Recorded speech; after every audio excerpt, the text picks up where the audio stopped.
Assalamualaikum warahmatullahi wabarakatuh. Nepangkeun simkuring Muhammad Agit Fauzi di kelas 11 MIPA genep. Alhamdulillahirabbil alamin. Puji syukur urang panjatkeun ka Allah Subhanahu wa taala anu tos maparin kasehatan sareng hidayah ka urang sadaya. Teu hilap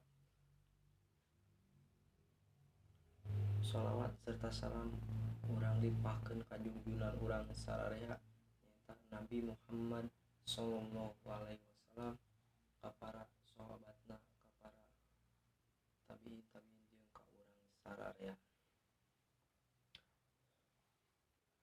Ibu guru anu kusimkuring dipika hormat, di dieu abdi bade macakeun biantara anu judulna pentingna ngajaga kasehatan jeung kabersihan.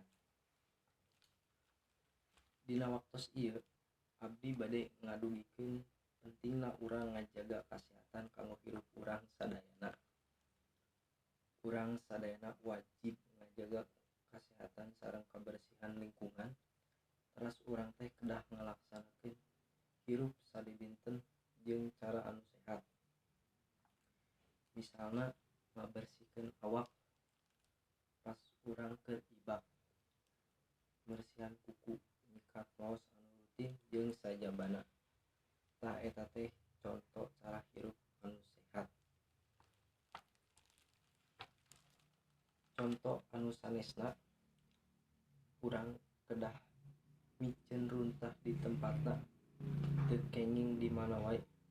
Batuk atau bersin ge kudu nutupan baham ameh henteu nularkeun virus ka batur.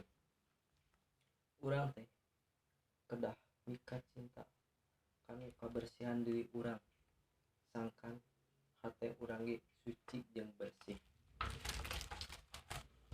Tuluy, kumaha lamun bade mersihan kokotor rohani?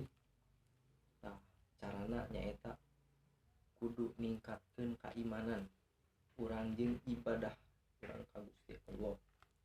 Ngan anu kudu diinget teh, sehat lain saukur bersih hungkul, tapi urang kedah ngagerakkeun jasmani urang nu matak ngajagjageun diri urang. Misalna urang rajin olahraga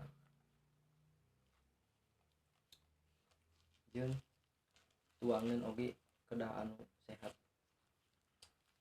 Cekap sakieu anu kusimkuring tiasa dicarioskeun. Hapunten bilih aya kalepatan. Wassalamualaikum warahmatullahi wabarakatuh.